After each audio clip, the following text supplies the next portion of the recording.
Hello students, चलिए class को शुरू करते हैं। अगला क्लास है ये जो राजनीति शास्त्र पे चल रहा था। और मैं बता दूं कि जो राज्य सीबीएसई अथवा एनसीईआरटी बुक को फॉलो करते हैं उनके लिए क्लास 12th के, और ये इम्पॉर्टेंट लेक्चर चल रहा है जो आने वाले एग्ज़ाम के लिए। जो आपको मालूम है कि आपके परीक्षा में एमसीक्यू भी आते हैं, डिस्क्रिप्टिव भी आते हैं, है ना। गोला करने वाला प्रश्न पत्र और लिखने वाला दोनों आते हैं। I know you all are smart, so हम अभी एमसीक्यू के ऊपर क्लास कर रहे हैं। तो चलिए, इम्पॉर्टेंट क्वेश्चन है ये सब, आपको प्रीवियस ईयर क्वेश्चंस के बेसिस पे है। और ये इतना इम्पॉर्टेंट है कि जब आप एग्ज़ाम में बैठोगे, अगर ये लेक्चर पूरा कर देख लिए, एग्ज़ाम में बैठोगे तो आपको बैक ऑफ द स्टेज आपने रिवीजन कर रखा होगा इन लेक्चरों का, तो सही करके आओगे। अगर नहीं कर पाया है तो कर लो, अभी भी समय है। तो चलो इस क्लास को आगे बढ़ाते हैं कि संविधान के किस अनुच्छेद द्वारा बंदी व्यक्तियों को संवैधानिक अधिकार दिए गए हैं। तो संवैधानिक अधिकार व्यक्ति के बारे में बात कर रहा है, यानी मौलिक अधिकार ही होगा, ठीक है। और अधिकार दिया गया है, यानी अधिकार उस चीज़ का अधिकार होता है जिस अधिकार अगर आपको उस चीज़ पे है तब उस पर हक जमा सकते हैं। जैसे अगर आपका जीने का राइट या आपको समानता का अधिकार पे हनन हो, यानी आर्टिकल 14 पे हनन हो, तो आपका अधिकार है इस पे। अगर आपका हनन होता तब कहाँ जाओगे? सुप्रीम कोर्ट पहुँच सकते हो। चलो देखते हैं कि संवैधानिक अधिकार दिए गए। तो जब अधिकार के बारे में बोला है तो मौलिक अधिकार मेरे मन में आ गया है। तो आर्टिकल अनुच्छेद 38, अगर आपको मालूम है कि राज्य के नीति निर्देश में आता है आर्टिकल 38, जो राज्य को परमिशन देता है कि हर एक व्यक्ति को लीगल राइट्स मिलना चाहिए, ठीक है, कानूनी अधिकार मिलना चाहिए, जस्टिस यानी न्याय दिलाने में मदद करनी चाहिए राज्य को, लोगों के ऊपर या लोगों के लिए। और आर्टिकल 22 क्या कहता है? ये कैदियों के लिए, जो भी हिरासत में लिए गए हैं उन व्यक्ति को सूचित किया जाए किस बेसिस पे उनको गिरफ्तार किया गया है।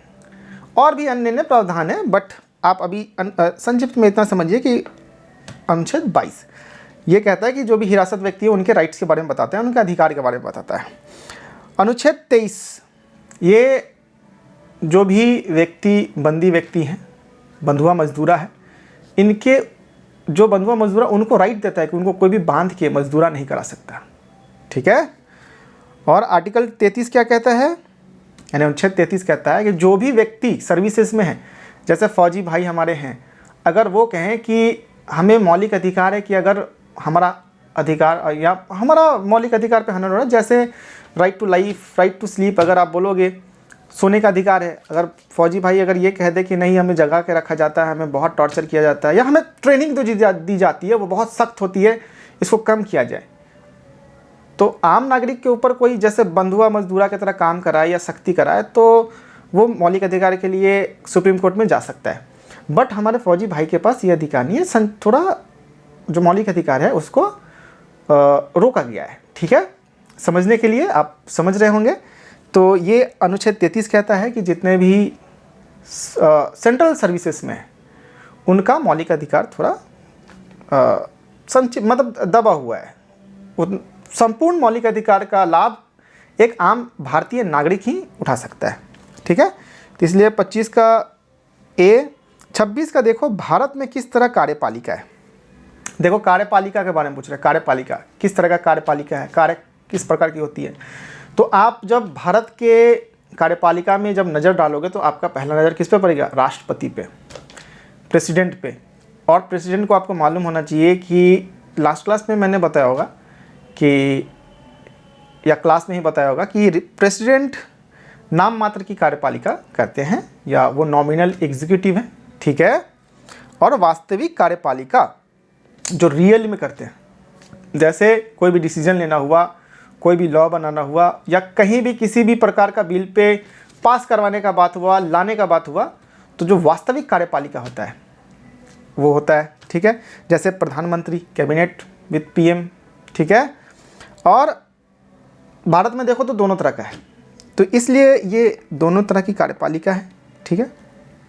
और आंसर में देखोगे तो बहुल कार्यपालिका दिया हुआ है, लेकिन बहुल कार्यपालिका अगर ये बोले कि हाँ दोनों तरह की कार्यपालिका है तो चलो ठीक है, लेकिन बहुल कार्यपालिका कभी कभी स्विट्जरलैंड की कार्यपालिका से मैच करती है। तो इसलिए बिहार बोर्ड का सवाल है, ये बिहार बोर्ड का प्रश्न पत्र है, तो मैं तो इन दोनों को टिक मारूंगा और इनका आंसर मैं विवादास्पद के तौर पे छोड़ूंगा और ऐसा आंसर हुआ तो सी। ठीक है। भारतीय संसद के उच्च अथवा द्वितीय सदन का क्या नाम है? देखो, अगर आपको 26 का आंसर विथ एक्सप्लेनेशन कि हाँ सर राइट थिंग क्या है कि नाम मात्र की कार्यपालिका प्रेसिडेंट के पास होता है, वास्तविक कार्यपालिका प्रधानमंत्री के पास होता है या कैबिनेट मिनिस्टर विथ पीएम। ठीक है, क्योंकि वही डिसीजन लेते हैं, वही करते हैं। लास्ट में एसेंट कौन देता है? प्रेसिडेंट देता है। ठीक है, ये बस याद रखना दो चीज़। भारतीय संसद के उच्च अथवा द्वितीय सदन का क्या नाम है? देखो, भारतीय संसद में भारतीय संसद के बारे में पूछा जाए या विधान मंडल के बारे में पूछा जाए तो क्या होगा ना, वहाँ पे दो चैम्बर है, अपर हाउस लोअर हाउस। ठीक है, upper house lower house. Upper house यानी राज्यसभा, लोअर हाउस यानी लोकसभा। ठीक है, और इधर स्टेट में क्या है, राज्य में क्या है? विधान परिषद, विधान मंडल। ठीक है, सॉरी, मैं state legislative assembly, state legislative council. ठीक है, तो आगे हम देखेंगे, आगे है, थोड़ा हिंदी मेरा कमज़ोर है बट आप समझिए भावनाओं को।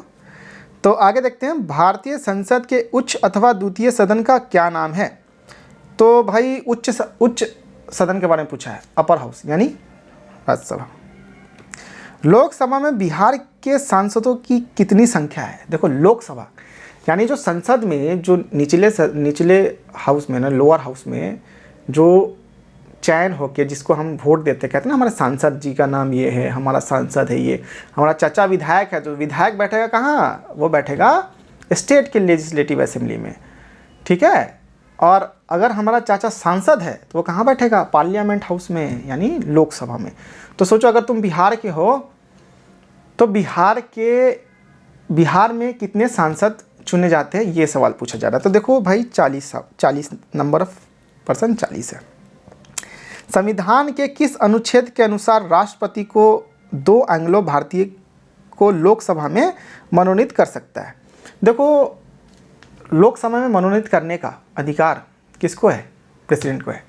आपको राज्यसभा में भी मनोनीत करने का अधिकार किसको है? प्रेसिडेंट को है।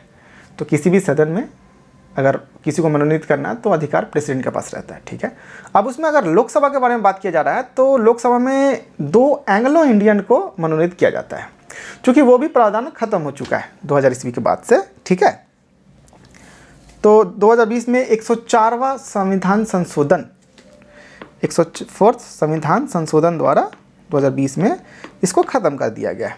क्योंकि इसलिए दिया गया था कि कम अगर माइनॉरिटी में है, जो एंग्लो इंडियन हैं, जो माइनॉरिटी में है, इसलिए उनको वोट तो अगर नॉर्मल लोग रहेंगे तो एंग्लो इंडियन को वोट नहीं देंगे। एंग्लो इंडियन मतलब बाहर के लोग। ठीक है, तो जो विदेशी जब आए थे अंग्रेज़ों के द्वारा, अंग्रेज़ों के साथ जो कुछ रह गए, तो उनको रिप्रेजेंट करने के लिए लोकसभा में अब वो खड़े होंगे। तो भाई होता नहीं है कि हमारे यहाँ तो बिहार में वोट देना है किसको? भाई अपने जात बिरादर को वोट देना है। तो किसको देना है भाई? रातों रात 2000 रुपया बट गया, वोट निकल गया। मतलब जो बदनामी है समाज में वोट के प्रति, वो मैं बता रहा हूँ आपको। तो एंग्लो इंडियन को भी वोट नहीं करेगा, इसलिए भारतीय संसद में मनोनीत करने की प्रावधान थी। लेकिन चूंकि 2020 में इसको ख़त्म कर दी गई 104वां संविधान संशोधन द्वारा। तो उसी के बारे में आर्टिकल के पूछ रहा है, ये कौन सा आर्टिकल है? तो ये 331वां आर्टिकल है। ठीक है, अनुच्छेद 331 के द्वारा। और आपको आर्टिकल 313 क्या कहता है, 361 क्या कहता है और 133 क्या कहता है? देखो, 133 ये कहता है कि सुप्रीम कोर्ट के पास, जो सुप्रीम कोर्ट है, आपको मालूम होना चाहिए कि हमारा जो न्यायालय जो है इस तरह का है स्ट्रक्चर। नीचे में लोअर कोर्ट, उसके बाद हाई कोर्ट, उसके बाद सुप्रीम कोर्ट। सुप्रीम कोर्ट क्या? सर्वोच्च है, सबसे ऊपर है। तो अनुच्छेद 133 के अनुसार भारतीय संविधान में यह प्रावधान दिया गया है, या भारतीय संविधान ये अधिकार दिए सुप्रीम कोर्ट को कि अगर कहीं भी हो केस, हाई कोर्ट में हो या कहीं हो, उसको सुप्रीम कोर्ट अपने पास अपील के द्वारा बुला सकते हैं। क्या हुआ? हम समझ गए तुम लोग से नहीं होगा, या हमको लग रहा है कि इसको हम ज़्यादा न्याय दिला सकते हैं, आप सुप्रीम कोर्ट में ये केस को ट्रांसफ़र करो। अनुच्छेद 361 क्या कहता है? 361 कहता है कि प्रेसिडेंट, गवर्नर अथवा राज प्रमुख, इनके अगर ये कार्यकाल में अपने हैं तो इनको कोर्ट में नहीं जाना होगा कोई भी सिविल केसेस के लिए। ठीक है, होता ना कोई भी सिविल केस आ गया इनके ऊपर, कोई भी केस कर दिया थाने में जाके, ए भाई हमको गरिया दिया है, गाली बक दिया है, तो क्या अब क्या गवर्नर साहब क्या कोर्ट में चक्कर काटेंगे? नहीं नहीं नहीं, यही है, उनको प्रिविलेज दिया गया, ये प्रिविलेज है 361 के तहत। 313 आर्टिकल 313 क्या कहता है कि कोई भी रूल सिविल सर्वेंट के लिए जो बन चुका है भारतीय संविधान बनने के पहले, वो भारतीय संविधान बनने के बाद भी लागू रहेगा। ठीक है, 30 नंबर क्वेश्चन देखते हैं, हालांकि इसका आंसर ये है। ठीक है, कंफ्यूज नहीं होना है आपको। साधारण विधेयक को राज्यसभा कितने दिनों तक रोक सकती है? देखो साधारण विधेयक है, साधारण विधेयक कोई भी मेंबर ला सकता है, और अगर ले आया तो आपको मालूम होना चाहिए पहले कोई भी बिल अगर लोकसभा में आया तो वो ऑर्डिनरी बिल यानी साधारण बिल के बारे में बात करते हैं। मनी बिल है, ठीक है, ऑर्डिनरी बिल है, ठीक है, तो ऑर्डिनरी बिल के बारे में बात कर रहे हैं कि साधारण जो विधेयक है ना, साधारण विधेयक है तो उसको कितने दिनों तक रोक सकती है? वो 6 माह के लिए रोक सकती है। पहले क्या होता है ना, पहले लोकसभा या राज्यसभा किसी में भी बिल आया, विधेयक आया तो वो लोकसभा को भेजेगा, या लोकसभा में चलिए लोकसभा में भी विधेयक आया वो राज्यसभा को भेजेगा, राज्यसभा अगर अपने पास रखती है, अगर उसको लगता है कि नहीं कुछ चेंजेज आना चाहिए, ठीक नहीं है, वो लोकसभा को वापस कर देती है। फिर लोकसभा उसमें चेंज वगैरह ला के विचार करके फिर पास करती है राज्यसभा को, तो वो मैक्सिमम से मैक्सिमम 6 मंथ तक रोक सकती है, फिर उसको आगे फॉरवर्ड करना होगा। आगे देखते हैं, किस विचारक के युद्ध को क्रूर अनिवार्यता कहा है? किस विचारक ने युद्ध को क्रूर अनिवार्यता कहा है? देखो कहने का मतलब विचारक के बारे में पूछ रहा है, कि आपको किताब अगर आप अच्छे से पढ़े हो तो आपको मालूम चलेगा, बट नहीं पढ़े हो तो यहाँ पे हमने आंसर फाइंड करके रखा है, तो ब्लूप्रिंट रखना चाहिए, ब्लूप्रिंट मैं हमेशा रखता हूँ। तो थॉमस हिल ग्रीन, क्या नाम है? थॉमस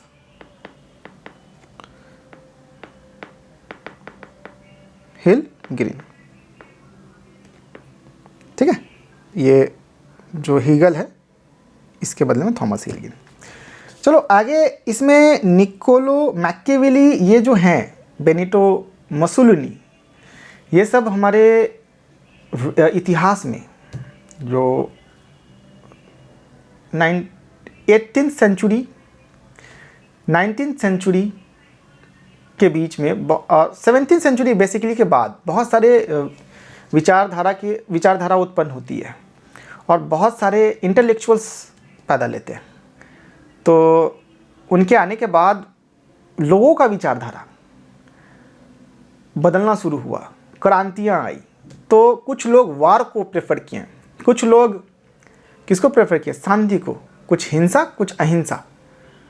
और आपको इतिहास आप पलटोगे तो अहिंसा से भी कई राज्य उभरी है और हिंसा से भी कई राज्य उभरी। अहिंसा से बोलो तो हमारे भारत में बहुत बड़े विश्व के अहिंसावादी, बहुत बड़े अहिंसावादी महात्मा गांधी जी का नाम ले सकते हैं। तो मैकियावेली के बारे में आप देखोगे तो वो कहते हैं कि अगर राजनीति को बढ़ावा देना है तो थोड़ा वार बनता है, ठीक है, वार के जरिए हम राजनीति का विस्तार कर सकते हैं, ठीक है। और मुसोलिनी कहते हैं कि अगर किसी राज्य को मजबूत रखना है तो वार करना होगा, और वो इटली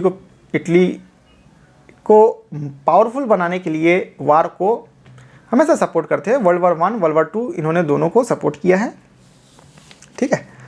तो चलिए अगला सवाल देखते हैं कि क्या है, किसने कहा कि शांति कायरो का सपना है?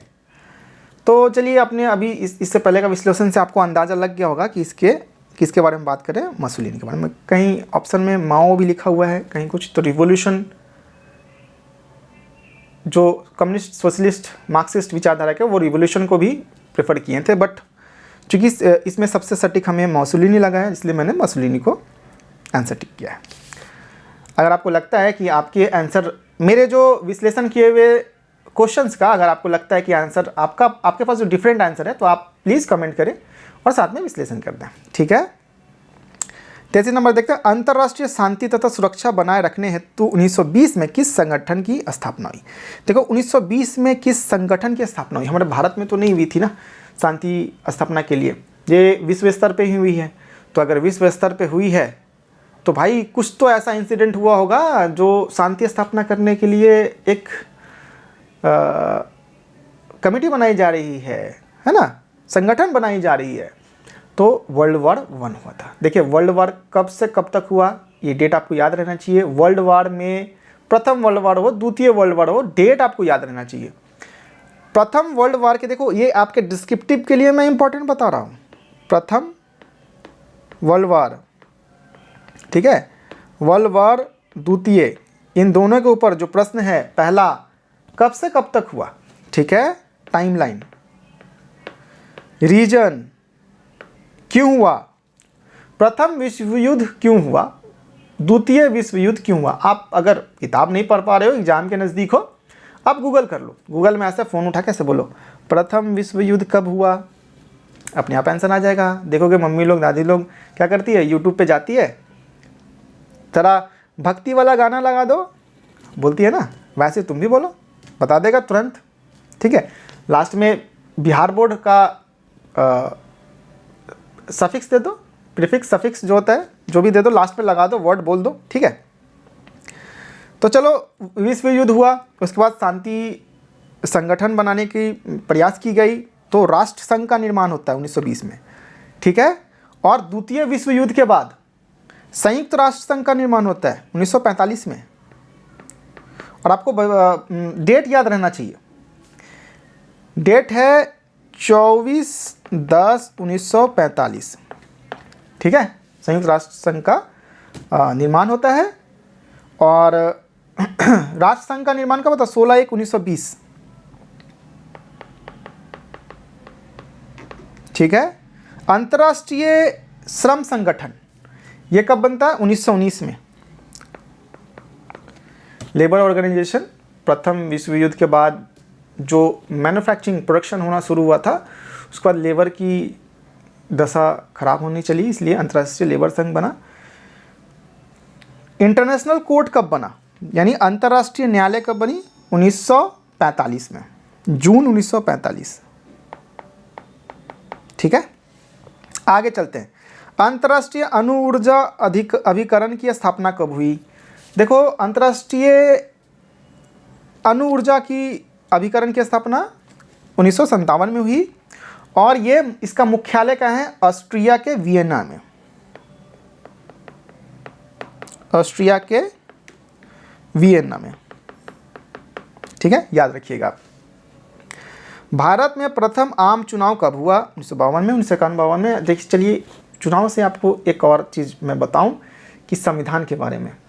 देखिए संविधान कंप्लीट कब हुआ, संविधान कंप्लीट हुआ 26 नवंबर 1949, और इसमें हस्ताक्षर कब हुई, 24 जनवरी 1950, और लागू कब से हुआ, 26 जनवरी 1950। यानी ये 3 डेट याद रखें, 26/11/1949 एक, 24 जनवरी 1950 तीसरा, 26 जनवरी 1950 लागू हुई, इस पर हस्ताक्षर हुई, और ये 1949 में कंप्लीट हुई। कंप्लीट होने में कितना टाइम लगा, 2 साल 11 महीना 18 दिन। कितना टाइम लगा, इस 26 नवंबर 26/11/1949 पहुँचते 2 साल 11 महीना 18 डेज, ठीक है। ये 4 संविधान का 4 प्रमुख जो फैक्ट्स है, इसको आपको याद रहना चाहिए। परीक्षाओं में बहुत सारे परीक्षाओं में आते हैं, 12th में आएगा, आने वाले एग्ज़ाम में आएगा। टीचर का, आप अगर टीचर का एग्ज़ाम का तैयारी कर रहे हैं, अगर आप बीपीएससी टीचर हुआ या यूपी टीचर हुआ, झारखंड टीचर हुआ, जो भी टीचर का एग्ज़ाम का तैयारी कर रहे हैं, ये सब थोड़ा इंपॉर्टेंट फैक्ट्स है। देखिए यही सब पॉलिटी है, और मैं जिस तरह से विश्लेषण कर रहा हूँ आपके लिए इनफ है, ठीक है। सिविल सर्विसेज की तैयारी हुआ, बीपीएससी, यूपीपीसीएस, अन्य एग्ज़ाम में इस तरह का सवाल आते हैं। आगे देखते हैं, गुटनिरपेक्ष देशों का प्रथम शिखर सम्मेलन कहाँ आयोजित हुआ। देखिए गुटनिरपेक्ष ये बेलग्रेड में हुआ, और आपको मालूम होना चाहिए गुटनिरपेक्ष क्या है। ये डिस्क्रिप्टिव में आपका सवाल आएगा, गुटनिरपेक्ष ये क्या है, क्यों बनाया गया, ठीक है, क्या परिणाम आया इसके बनाने के बाद, ठीक है। बेलग्रेड कहाँ है, कमेंट करो, ठीक है। गुटनिरपेक्ष किस देश में प्रथम शिखर सम्मेलन किया गया, ठीक है। और बेलग्रेड कहाँ है, जो ये दोनों या बेलग्रेड कहाँ है, ये भी कर लोगे तो आपको जवाब मिल जाएगा। 40 देखते हैं, किस वर्ष में पश्चिमी राष्ट्रों ने नाटो की स्थापना की। अब नाटो की स्थापना की कब की भाई, तो नाटो की स्थापना 4 अप्रैल 1949 को हुई। और नाटो डिस्क्रिप्टिव में किस तरह से सवाल आएगा कि नाटो क्या है, क्यों बनाया गया, ठीक है, किसके द्वारा बनाया गया था, अमेरिका, संयुक्त राष्ट्र अमेरिका द्वारा बनाया गया था। और क्यों बनाया गया ये आप गूगल करो, डिस्क्रिप्टिव का सवाल आएगा, मैक्सिमम चांसेस है। विधान परिषद के अध्यक्ष को क्या कहा जाता है। विधान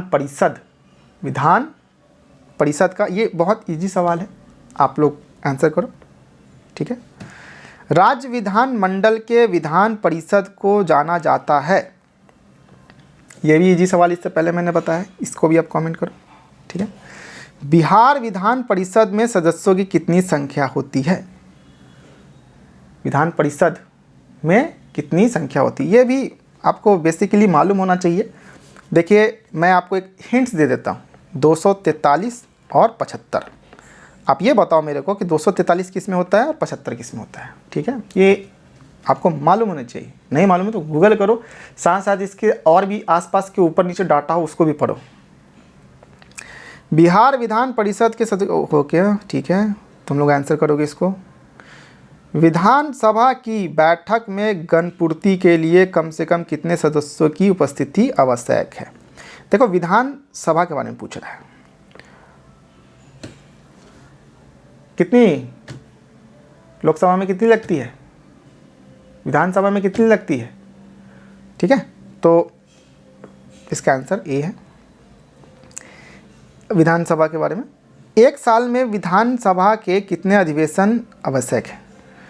अब देखो अधिवेशन यानी बैठक, और जो पार्लियामेंट हो, संसद हो या विधान सभा हो, इन दोनों में जो भी नियम कानून है मैक्सिमम सिमिलर है, ठीक है। बस वो सेंटर के लेवल पे, ये राज्य के लेवल पे है। तो 2 अधिवेशन। मौलिक अधिकार का अभिरक्षक कौन है। देखो मौलिक अधिकार के बारे में बोल रहा है, संविधान के बारे में नहीं, मौलिक अधिकार। और आपका मौलिक अधिकार का हनन होता है, अभी मैंने क्या बोला, मौलिक अधिकार का हनन होता है क्लास के शुरू में। हालांकि इसको भी आप खुद कर सकते हैं, खुद बोल सकते हैं, अगर आपने शुरू से लेक्चर को अच्छे से ध्यान से सुना होगा तो। लेकिन मैं बता दूं कि अगर आपका भी मौलिक अधिकार का हनन होता है, हाँ, आया कोई 2 थप्पड़ मार दिया, आप क्लास में बैठने गए लेकिन आपको क्लास के बाहर बैठा दिया, नहीं नहीं तुम नहीं बैठेगा, तुम नीचे जाति का है, या आपको गिरफ्तार करके ऐसी पुलिस गया आपको उठा के जेल में बंद कर दिया, आप 2 दिन तक लॉकअप में बंद करके रखा है, ना कुछ बता रहा है ना कुछ कर रहा है, और आप एक आम नागरिक हो, कोई भी बदमाश नहीं हो, क्रिमिनल नहीं हो, तो आप किसके पास जाओगे, आप डायरेक्ट जाओगे supreme court, direct supreme court में केस करेंगे आप। तो ये सर्वोच्च न्यायालय, ठीक है, 56 का बी। और हमने बताया भी है, ये अभी आप याद रखिएगा जो हायरार्की है न्यायालय का। भारतीय न्यायपालिका किस प्रक्रिया के अंतर्गत कार्य करती है, तो कानून द्वारा स्थापित प्रक्रिया के अंतर्गत, ठीक है। देखिए एक कानून की उचित प्रक्रिया या कानून द्वारा स्थापित प्रक्रिया, तो इसमें कंफ्यूज नहीं होइएगा, क्योंकि जो भी कानून द्वारा, हम किसके द्वारा चल रहे हैं, कानून द्वारा चल रहे हैं। हम सिग्नल पे क्यों रुकते हैं, क्योंकि नियम बना दिया गया है कि red light, green light, yellow light, है ना। येलो लाइट आया गाड़ी, रेड लाइट, रेड लाइट अगर रेड जल रहा है जेब्रा क्रॉसिंग पे, तो आपको रुक जाना है, अगर मोटरसाइकिल लिए हुए तो या वॉक कर रहे तो रुक जाना है। येलो देखा तो आप रेडी हो जाओ कि हाँ अब आपका ग्रीन सिग्नल होगा, ग्रीन हुआ आप जिधर जाना चले जाओ। आगे देखते हैं, उच्च न्यायालय के न्यायाधीश की सेवानिवृत्ति की आयु क्या है? उच्च न्यायालय, देखो उच्च न्यायालय के बारे में बात कर रहा है, फिर सर्वोच्च न्यायालय के बारे में बात होगा, उसमें जो कार्य करेंगे, जो उसमें जो व्यक्ति सेवानिवृत्त रहेंगे तो उनकी आयु कितनी, मतलब कितने वर्ष तक वो काम कर सकते हैं। तो बेसिकली अगर देखो तो 62 ईयर्स है उच्च न्यायालय के लिए, यानी हाई कोर्ट के लिए कितना 62, और सुप्रीम कोर्ट के लिए कितना 65 साल, ठीक है 65 ईयर्स। भारतीय न्यायपालिका का शीर्ष न्यायालय कौन है? देखो इसका भी जवाब आप अभी दोगे, आप लोग दोगे, यही वाला जो समझाया ये दूसरा तीसरा बार समझाया। चलो, भारतीय संविधान के किस अनुच्छेद में भारत को राज्यों का संघ घोषित किया गया? देखो भारत को राज्यों का संघ घोषित करना, यानी राज्यों का संघ है, भारत क्या है? राज्यों का संघ है, तो भारत एक अकेला नहीं, राज्यों का संघ है। तो कभी भी भारतीय संविधान को पलटो है ना, पहले पन्ने में अनुच्छेद 1 में ही लिखा होगा, जब अनुच्छेद 1 देखोगे तो उसमें लिखा होगा भारत क्या है? राज्यों का संघ है, इसलिए इसका आंसर ए है। लेकिन थोड़ा और एलाबोरेट कर दे कि 10वां अनुच्छेद 11वां अनुच्छेद क्या कहता है। 10वां अनुच्छेद और 11वां अनुच्छेद ये याद रखना कि ये दोनों आपके नागरिकता के ऊपर बताया जाता है कि नागरिकता का जो अधिकार है वो 10वां 11वां जब देखोगे आर्टिकल 5 बेसिकली 5 से जब आप पढ़ना शुरू करोगे तो आपको नागरिकता का अधिकार जो देख नहीं रहे थे कि कुछ दिन पहले, कुछ साल पहले नागरिकता का अधिकार या कागज़ दिखाओ, हिना देना, है ना। तो 10वां अनुच्छेद क्या कहता है? 10वां अनुच्छेद ये कहता है कि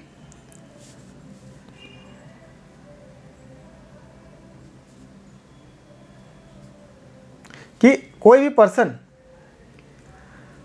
जब तक के इंडियन सिटीजन रहेगा, जब तब तक के, मतलब सॉरी मैं फिर से बताता हूँ कि आर्टिकल 10 यानी अनुच्छेद 10 ये कहता है कि आप भारतीय नागरिक तब तक रहेंगे जब तक के पार्लियामेंट आपके नागरिकता के ऊपर चेंजेस ना ले आए, ठीक है। मान लो तुम अभी बांग्लादेश यानी नेपाल वाली, अभी मान लो बिहार में हो तो एकदम उत्तरी बिहार में हो, नेपाल के बॉर्डर के पास। इनकेस भारत के प्रधानमंत्री का मन किया कि जिस एरिया में, जिस भाग में जो छोटा सा गांव है, अगर उसमें रह रहे हो वो नेपाल को दे देना है, तो नेपाल के अंतर्गत अगर वो चला गया तो वो नागरिकता चेंज हो जाएगी। किसके पास ये अधिकार है? ये पार्लियामेंट के पास है, ठीक है, यानी संसद के पास है। आज के डेट में देखो नागरिकता का अधिकार चेंज करना, वो नया लॉ आया कि हाँ भाई जो व्यक्ति भारत का नागरिक है और जो बाहर से आया है, अफगानिस्तान, पाकिस्तान, बांग्लादेश से, उनको किस तरह का नागरिकता देना है, क्या नियम कानून होना चाहिए, ये कौन बनाया? संसद बनाया। तो नागरिकता के ऊपर अधिकार बनाने का हक किसके पास है? वो संसद के पास है, यानी पार्लियामेंट के मेंबरों के पास है। तो क्या होगा? ये जो विश्लेषण मैंने किया वो 11वां, ठीक है। 50वां अनुच्छेद क्या कहता है? ये 50वां अनुच्छेद बहुत इंपॉर्टेंट है। आपको मैं बताऊं 50वां अनुच्छेद ये यूपीएससी के प्रीलिम्स में 2-3 बार आ चुका है, ठीक है, और रिसेंट का ही सवाल है ये 50वां अनुच्छेद। ये क्या कहता है कि जुडिशरी को यानी न्यायपालिका को एग्जीक्यूटिव से यानी कार्यपालिका से अलग रखा जाए, separation of judiciary with executive, ठीक है। तो separation of power, separation of judiciary and executive, मतलब कहने का मतलब ये कि जो व्यक्ति न्यायपालिका में है, मतलब जो व्यक्ति को जज बना दिया गया है, वो संसद में बैठ के कानून नहीं बनाएगा, और जो व्यक्ति संसद में बैठ रहा है वो कानून या वो न्यायालय के ऊपर हक नहीं जमाएगा या न्यायालय में जाके बैठ नहीं सकता है, ठीक है। या इनके कार्य में ये हस्तक्षेप नहीं करेगा, न्यायपालिका ना कार्यपालिका के कार्य में हस्तक्षेप करेगी, एग्जीक्यूटिव के कार्य में हस्तक्षेप नहीं करेगी, ना एग्जीक्यूटिव जुडिशरी के कार्य में यानी न्यायपालिका के कार्य में हस्तक्षेप नहीं करेगी, दोनों अलग अलग है, ठीक है। तो ये 50 क्वेश्चन तक चले आए हम। चलिए वीडियो को थोड़ा शॉर्ट रखते हैं ताकि आपको भी अच्छा लगे देखने में, और पढ़ते रहिए और मुस्कुराते रहिए, हंसते रहिए, खेलते रहिए, और कुछ डाउट हो तो कमेंट कीजिए, नहीं तो आप हमारे व्हाट्सअप नंबर पे मैसेज भी कर सकते हैं 8877860095। ठीक है, इस पे व्हाट्सअप कीजिए,